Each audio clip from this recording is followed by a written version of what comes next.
Halo, Shalom. Perkenalkan, nama saya Ruth Retnosari. Suami saya bernama Gunawan Subroto. Saya akan bersaksi bagaimana virus corona menyerang kepada kami sekeluarga sampai merenggut nyawa suami saya. Saya seorang nenek, cucu 9, berumur 70,5 tahun. September ini, tahun ini saya umur 71.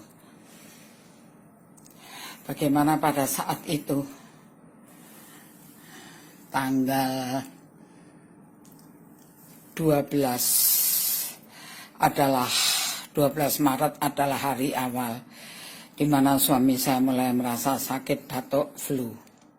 Sudah langsung saya ajak ke dokter sore harinya. Itu hari Kamis, dan ternyata diobati dengan dokter pun tidak sembuh. Pada hari Sabtunya, yaitu tahun 14, saya pun mulai terkena. Jadi demam-demam gak enak badan. Seluruh badan saya sakit semua. Seluruh badan suami saya juga sakit semua. Dan kami merasa kepala kami sakit, badan kami sakit, sampai benar-benar kami, terutama diri saya, nggak bisa jalan. Kalau saya jalan harus kiri kanan, dirompoh namanya, dipegangi sama anak-anak saya. Untuk jalan ke kamar mandi aja, saya nggak bisa. Nah, saya nggak tahu saya sakit apa. Padahal waktu itu langsung ke dokter.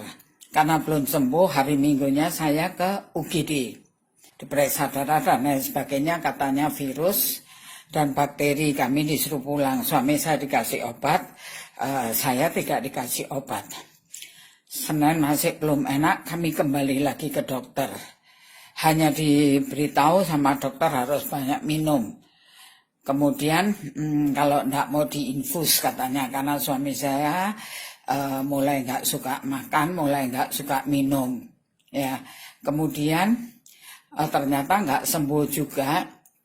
Sehingga kami ke UGD lagi, tapi pindah rumah sakit, semua full. Yang adanya kelas 1 di mana 3 orang. Nah, saya tidak bisa jadi satu dengan suami saya. Karena laki sendiri, perempuan sendiri. Saya minta yang VIP, yang 2 orang, semuanya full katanya waiting list. Sehingga apa yang terjadi? Karena tetangga saya seorang nenek yang banyak kerabatnya, kalau ngomong keras sekali. Jadi saya minta pulang sama dokternya. Dan suami saya tinggal di situ. Ternyata saya pulang malam hari itu, saya di tengah jalan muntah-muntah. Dan saya sampai rumah, semalam-malaman saya nggak bisa tidur.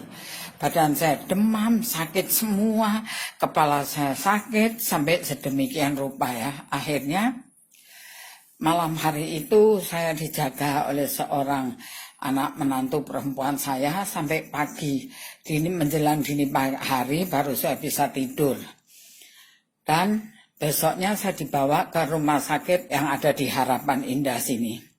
Saya masuk UGD, saya diinfus, kemudian saya dimasukkan di kamar.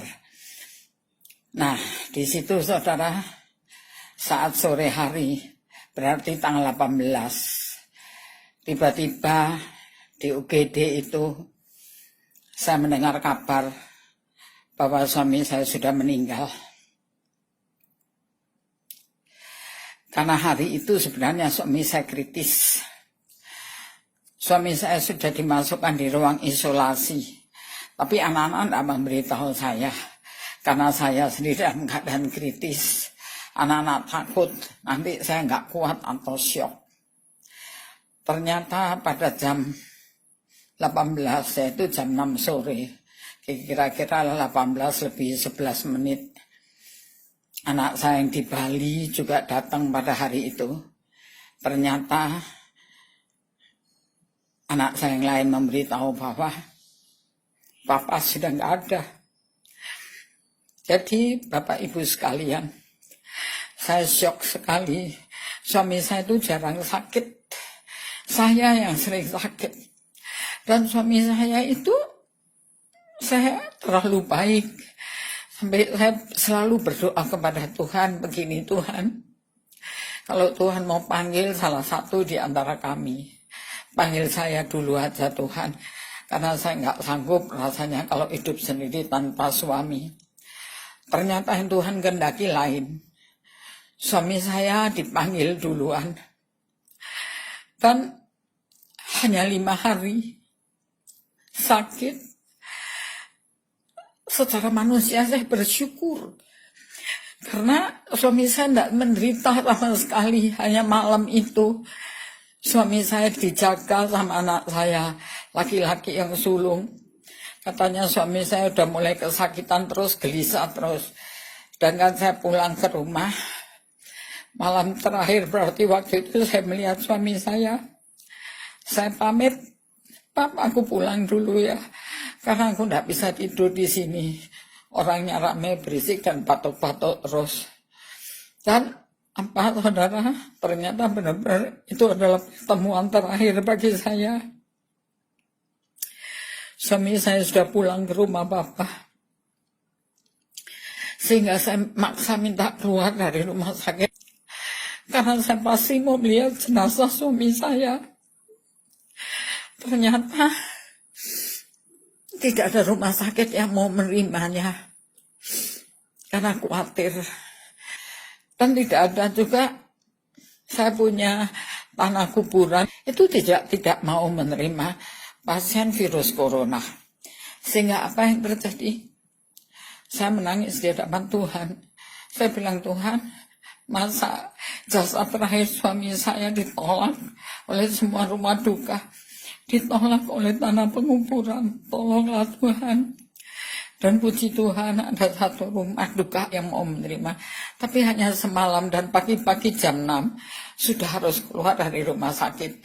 Dan ternyata Pondok Rangon mau menerima.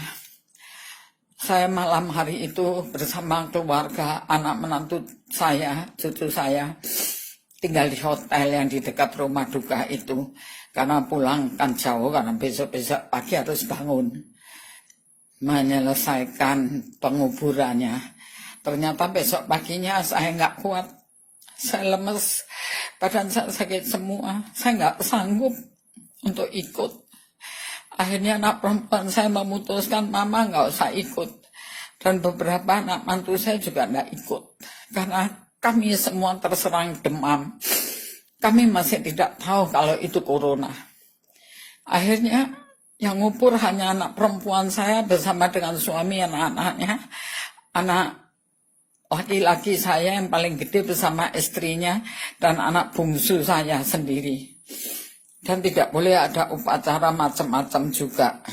Jadi begitu sampai Pondok Rangon sudah langsung mau dikubur.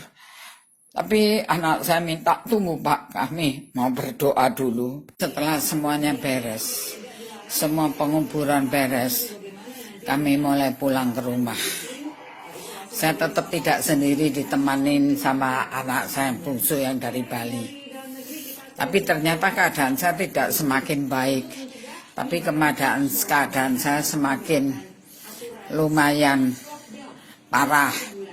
Sehingga anak sepakat memasukkan saya ke rumah sakit Siloam Bekasi. Kebetulan di situ temannya anak saya adalah teman direktur rumah sakit di situ. Sehingga kami dibawa ke sana, dimasukkan ke satu ruang penyaringan gitu, screening atau apa ya, kemudian masuk ke UGD. Setelah itu kami diinfus. Saya diinfus masuk ke ruang VIP. Ternyata hanya semalam, karena hasil CT scan paru-paru saya yang bersama anak mantu saya diperiksa semuanya. Ternyata saya hasilnya kurang bagus. Bahkan anak menantu saya juga kurang bagus. Dan saya harus masuk ruang isolasi. Sementara anak menantu yang lain harus isolasi di rumah. Yang syok adalah anak saya David, karena istrinya juga ternyata hasilnya tidak bagus. Sedangkan mereka harus isolasi dua-dua. Anaknya atau rumah mereka ada di BSD, Anaknya perempuan masih 17 tahun dan 12 tahun harus ditinggal. Mereka berdua sendiri karena orang tuanya harus isolasi. Sehingga pada tidur di rumah sayanya di rumah sakit Siloam. Malam pertama diisolasi, anak saya keempat menemani saya. Karena saya masih syok. Saya masih terpukul dan supaya anak saya merasa saya tidak sendiri, bahwa anak-anak menantu saya bersama saya. Dia minta izin sama dokter masuk ruang isolasi bersama saya. Diizinkan asal memakai pakaian APD atau apa seperti astronot begitu. Ya sampai anak saya keluar masuk ruangan juga karena sesak. Rupanya pakai seperti itu ya. Ya akhirnya semalam doang anak saya sendiri demam. Anak-anak yang semuanya juga kena, paru-parunya. Mantu saya bahkan yang jaga saya di rumah sakit hanya anak saya yang dari Bali. Itu pun tidak boleh masuk ke kamar, hanya intip-intip dari kaca luar. Padahal tiap malam hujan dan di luar dingin sekali. Kalau siang panas. Jadi anak saya tidur di hotel di dekat rumah sakit situ karena kalau pulang terlalu jauh dan terlalu capek mondar-mandir. Saudara, sahabat-sahabatku, saya ingin memberitahukan bagaimana saya akhirnya bisa sembuh, bagaimana saya kuat menghadapi semua ini, bagaimana saya bisa lolos dari cengkraman virus corona. Rahasia ini besar, tapi ini bukan merupakan satu rahasia yang harus disimpan. Saya harus sampaikan semuanya dengan baik. Sebagai manusia biasa, kita pasti up and down. Suatu hari saya kuat, semangat, tapi suatu hari saya lemes, loyo. Badan sakit kabeh, sakit penyakit rasanya menggerogoti seluruh tubuh saya. Saat itu saya down, di mana perutnya tidak enak, kepalanya pusing, vertigo, badan sakit semua, napas sesak. Saat seperti itu terus terang saya memang down. Tetapi rahasia yang ingin saya beritahukan adalah, yang pertama, selain semua obat-obat yang diberikan oleh dokter serta vitamin, minumlah semua dengan baik. Yang kedua, tidak cukup hanya dengan obat atau vitamin yang diberikan dengan dokter-dokter yang ada, tetapi satu kekuatan luar biasa akan mengalir dalam diri kita saat kita lemah. Adalah pujian penyembahan kepada Tuhan. Adalah firman Tuhan yang kita bacakan dengan suara keras. Jadi saat saya lemah, saya teriak-teriak sendiri di ruang isolasi, memuji menyembah Tuhan. Memuji menyembah Tuhan, membaca firman Tuhan. Karena saya percaya saya tidak bisa makan. Karena perutnya mual melulu. Jadi ingat akan firman Tuhan. Manusia bukan hanya makan dari roti, tapi dari firman yang keluar dari mulutnya Allah. Saya ingat itu, makanya saya ucapkan firman Tuhan. Saya ucapkan firman Tuhan. Saya naikkan terus pujian penyembahan sehingga saya kuat kembali. Setiap kali saya lemah, saya teriak-teriak memuji menyembah Tuhan. Dan saya mendapat kekuatan baru. Itu rahasia saya. Ya, yang ketiga adalah kesatuan dan kasih dari anak-anak menantu cucu saya. Mereka semua menyemangati saya. Mereka bersatu terus menyemangati saya bahwa mama pasti bisa. Mama pasti bisa melewati semua masa kritis ini, mama pasti bisa. Itu yang menyemangati saya. Jadi, pertama obat-obat yang diberikan oleh dokter, minumlah semua dengan baik. Kedua, banyak memuji menyembah Tuhan dan baca firman Tuhan dengan keras. Yang ketiga, kesatuan keluarga. Saling memotivasi, bergandengan tangan menghadapi semua masalah ini. Dengan kesatuan yang luar biasa itu sungguh memberi kekuatan kepada kita. Jadi Dengan ini saya ucapkan banyak terima kasih kepada Rumah Sakit Siloam Bekasi, kepada dokter-dokter yang begitu baik melayani saya dengan baik, dan suster-suster yang ada. Karena perawatan mereka, karena anugerah Tuhan, saya akhirnya boleh pulang pada hari Senin kemarin, tanggal 30. Jadi saya masuk rumah sakit Siloam hari Minggu, 2 Maret, dan saya keluar dari rumah sakit tanggal 30 malam. Saya sehat semuanya, ya, kepala tidak sakit, badan napas tidak sesak, oksigen normal. Tadinya oksigennya banyak turun, sehingga saya banyak dipakai tabung oksigen itu ya. Dan juga karena sesak nafas saya karena batuk-batuk. Kemudian kepala saya pusing, badan sakit semua. Puji Tuhan, setelah hari kelima saya dirawat di Rumah Sakit Siloam, badan saya mulai baik, sakit-sakitnya mulai hilang. Badan saya merasa segar, demam saya hilang, nafsu makan saya mulai timbul perlahan-lahan. Saya bersyukur dan berterima kasih kepada Tuhan. Jadi itulah rahasia. Saat saudara lemah, saudara justru harus bangkit. Saat saudara lemah, katakan bahwa aku kuat, aku menang.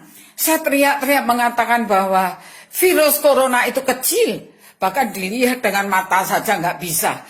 Sedangkan roh Allah yang ada di dalam diriku jauh lebih besar daripada virus corona. Dan mati hidupku bukan oleh virus corona, tapi mati hidupku ada di tangan Tuhan. Itu yang saya katakan, mati hidupku ada di tangan Tuhan. Karena Tuhan pemilik roh jiwa tubuhku. Karena Tuhan sudah menebus aku dengan darahnya. Itu yang selalu saya ucapkan setiap hari. Sehingga mengalir kekuatan yang luar biasa dari Tuhan, yang membuat sampai saat ini saya sehat. Jadi jangan saudara takut, jangan saudara khawatir, jangan saudara lemah. Saat virus itu menyerang saudara, tetaplah semangat, tetaplah puji penyembah Tuhan, tetaplah dalam kesatuan keluarga. Pasti saudara akan bisa melalui badai itu dan memenangkannya, keluar sebagai pemenang. Tuhan memberkati. Haleluya, amin.